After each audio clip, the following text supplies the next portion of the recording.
Olá, galerinha, tudo bem com vocês? Eu sou o professor Rafael de História e por meio dessa videoaula vamos tentar contextualizar e fixar o nosso conteúdo que estamos estudando. Primeiramente, eu gostaria de agradecer a todos, parabenizar pelos todos os trabalhos recebidos. Vocês estão de parabéns. Continue assim que é só sucesso. Vamos lá então.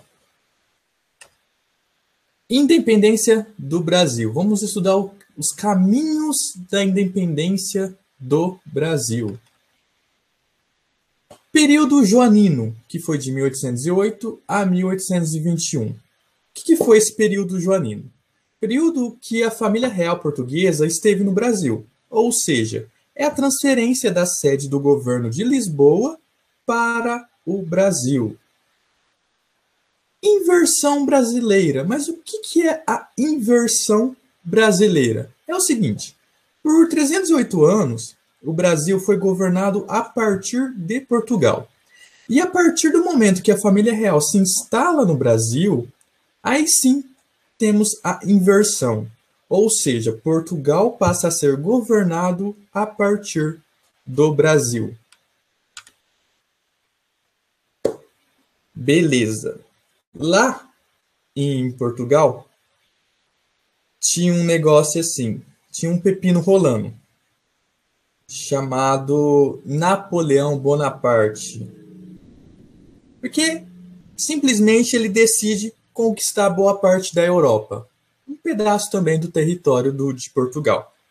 Napoleão chega para Portugal e diz assim, ó, vamos fazer do jeito bom ou do jeito ruim? Portugal fala assim, como assim? Não estou entendendo. Ele fala, é o seguinte, não quero que você faça comércio com a Inglaterra. Quero que você integre ao bloqueio continental. Dito isso, Napoleão proíbe a Europa continental a fazer comércio com a Inglaterra, devido a algumas intrigas e oposições lá. Porém, Portugal não tinha como não fazer comércio com a Inglaterra, porque ele já tinha dívidas com ela. Então não tinha como não fazer comércio. Então Portugal se mantém neutro diante ao pedido. E simplesmente foge. Isso, ele foge. Dom João, príncipe regente, visto que a sua mãe Maria I estava meio lelé da cuca, ela estava meio louca lá, ele dá uma enrolada em Napoleão enquanto planeja a sua fuga. Bum! Família real, a corte portuguesa, vem para o Brasil. Importante ressaltar aqui que a fuga em si já estava praticamente já organizado já. Quando os jesuítas já estavam aqui no Brasil, eles já escreviam assim, ó, ô rei, caso aconteça alguma coisa aí em Portugal, pode vir para o Brasil que é suave. É tranquilo, é de boa, pode vir, pode vir. Tanto que nessa fuga aqui, não foi assim de um dia para a noite. Pá, pum, vamos fugir, vamos fugir. Não, foi bem... Tem um tempo aí. Tanto que eles trouxeram vários livros das suas bibliotecas portuguesas para o Brasil. Então levou um tempo, sabe? Foi uma mudança suave. Bom, eles partem para o Brasil. Chegam em fevereiro de 1808 lá em Salvador. Quando Dom João chega... Primeiras medidas. Ele assina 2 tratados, o Tratado de Comércio e Navegação e o Tratado de Aliança e Amizade. O Tratado de Comércio e Navegação, ele fala assim, abertura dos portos.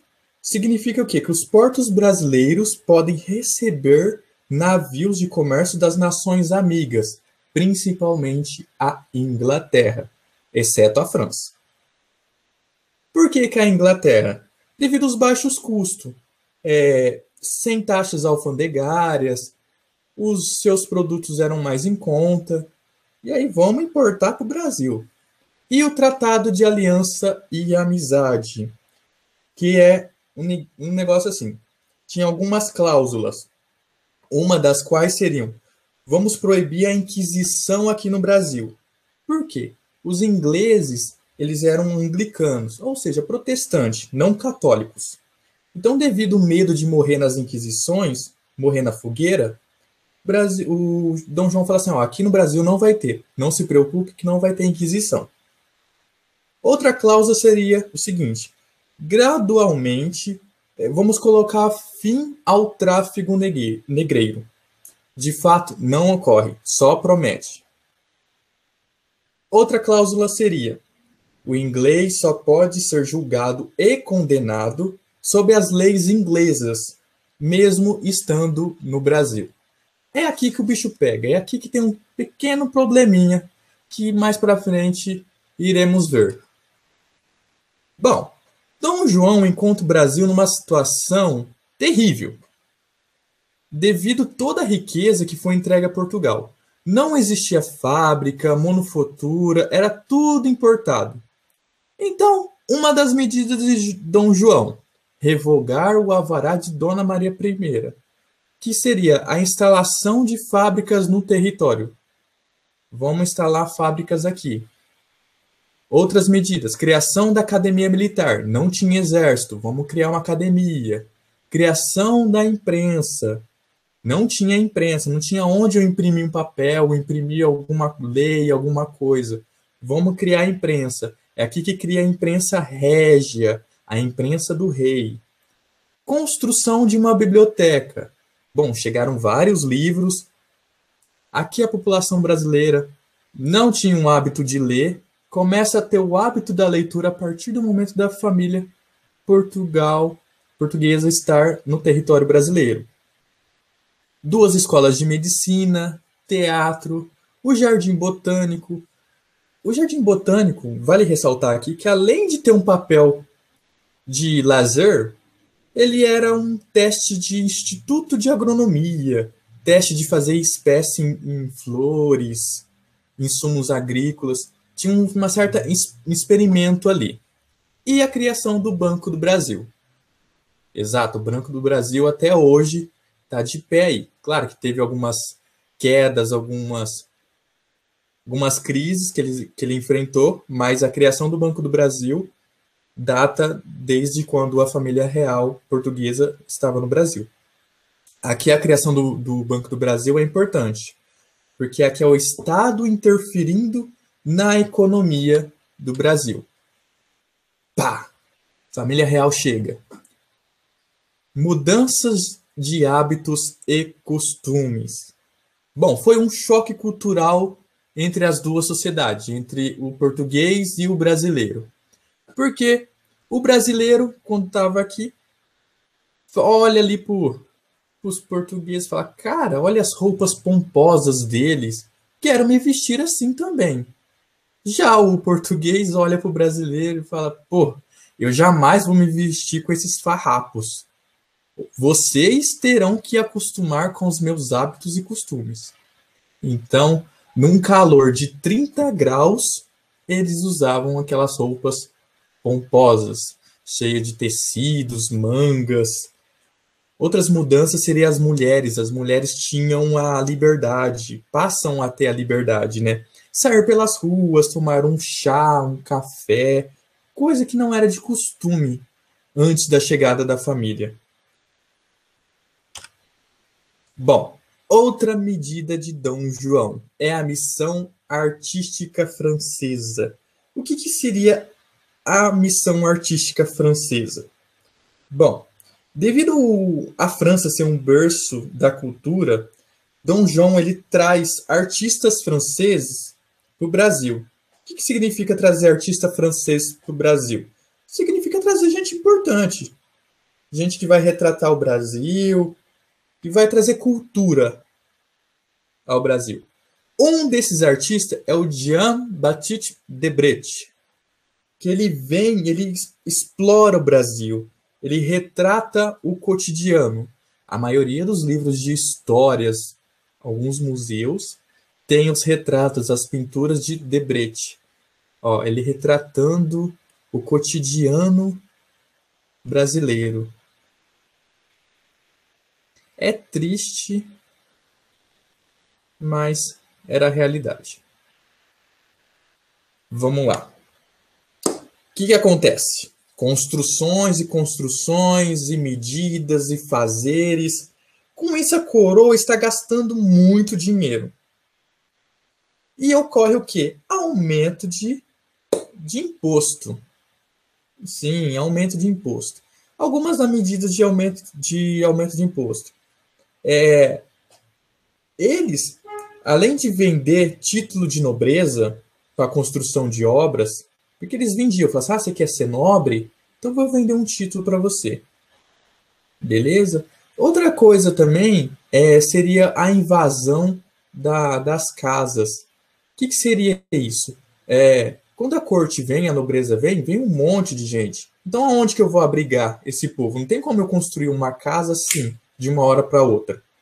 Então aquelas casas, aquelas mansões que pertenciam à elite brasileira, fala assim, ó, você vai para a rua que eu vou abrigar a nobreza aqui. A elite fala assim, claro, pode entrar na minha casa. Em troca disso, a elite morava na rua, mas era o quê? Era um barão. Ele tinha distribuição de títulos.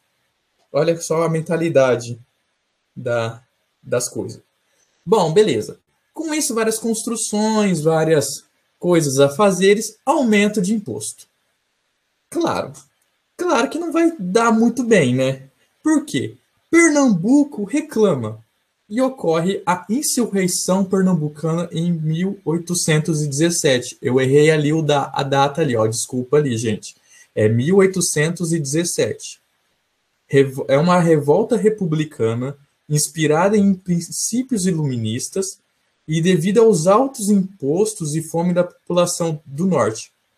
É o posicionamento do povo. Fala assim, ó, tô pagando imposto, você só está investindo em Rio de Janeiro e esquecendo do norte aqui, do Pernambuco, não vai dar certo. Bom, eles se revoltaram, colocaram seu posicionamento, mas não deu muito certo. Vamos lá. Antes de ir nessa tabela aqui, vou contextualizar um pouquinho aqui. Ó. Em 1820, a burguesia portuguesa, lá em Portugal, pedia a volta do rei. Fala, ô rei, nós estamos sentindo um abandonado aqui. Volta aqui, filho, pode voltar. Então ocorre a revolta liberal do Porto. Portugal já estava em crise econômica. Então fala assim, pô, o Dom João lá no Brasil vivendo no bem bom e nós aqui abandonado? O que exigia essa revolta? A volta do rei, uma constituição liberal, que era a representatividade de voto no poder político, e a recolonização do Brasil. Ou seja, vamos voltar a colonizar o Brasil. Você fica, rei, aqui em Portugal e vamos voltar como era antigamente. Não precisa ficar aí e esquecer de Portugal. Bom, em 1821, Dom João volta sozinho e não leva o Dom Pedro I. A burguesia se sente um pouquinho ameaçada, um pouquinho não, bastante ameaçada. Porque Dom Pedro I estando lá, teria uma estabilidade. Fala assim, nossa, então estamos suaves. Com a volta de Dom João, encerra o período joanino. Agora aqui, vamos de olho na tabela. Os processos da independência do Brasil. Em 1815, Brasil se torna reino unido a Portugal e Algarves, para legitimar Dom João no Congresso de Viena. Bom, o Brasil ele sai da condição de colônia e passa a ser o Reino Unido de Portugal. Em 1821, ele retorna. Dom João VI retorna a Portugal e Dom Pedro fica no Brasil, governando como príncipe regente. Em janeiro de 1822 é o grande dia, o dia do fico. Dom Pedro anuncia que fica no Brasil, governando o reino. Dom João e a burguesia portuguesa vai falar assim, Dom João, volta para Portugal, volta. E Dom Pedro fala assim, não, vou ficar aqui. Em maio de 1822, é o decreto do Cumpra-se. Dom Pedro ele passa a analisar se as leis impostas de Portugal terão validade no Brasil. Bom, Brasil ele tornou o Reino Unido a Portugal, porém ele não era independente. Então tudo que as leis que passavam de Portugal eram feitas em Portugal tinham que ser cumpridas no Brasil. Então, em maio, ele decreta do cumpra-se. Dom Pedro pega e passa a analisar as leis e fala: oh, peraí, eu vou ver se essa lei vai valer mesmo para o Brasil ou não. Vamos avaliar primeiro. Em junho de 1822, é a convocação da Assembleia Constituinte. O Brasil caminha para ter uma própria Constituição. Muito importante isso daqui. Dom Pedro diz assim: o Brasil terá uma Constituição. Em agosto de 1822, tropas portuguesas são declaradas inimigas. Que é assim, chegando as tropas brasileiras ali no litoral do Brasil, já é parada, já é barrada. Fala assim: ou você jura lealdade a Dom Pedro, ou você volta para Portugal. Em setembro de 1822, independência ou morte. Portugal novamente pede que Dom Pedro volte e ele declara: ou eu sou independente ou eu sou morto, pois aqui ninguém me tira e daqui eu não saio. Em dezembro de 1822, Dom Pedro é coroado Dom Pedro I, imperador do Brasil. Importante a gente ressaltar aqui que na independência do Brasil não teve a participação popular. Dom Pedro estava junto com a elite. Por que não teve a participação popular?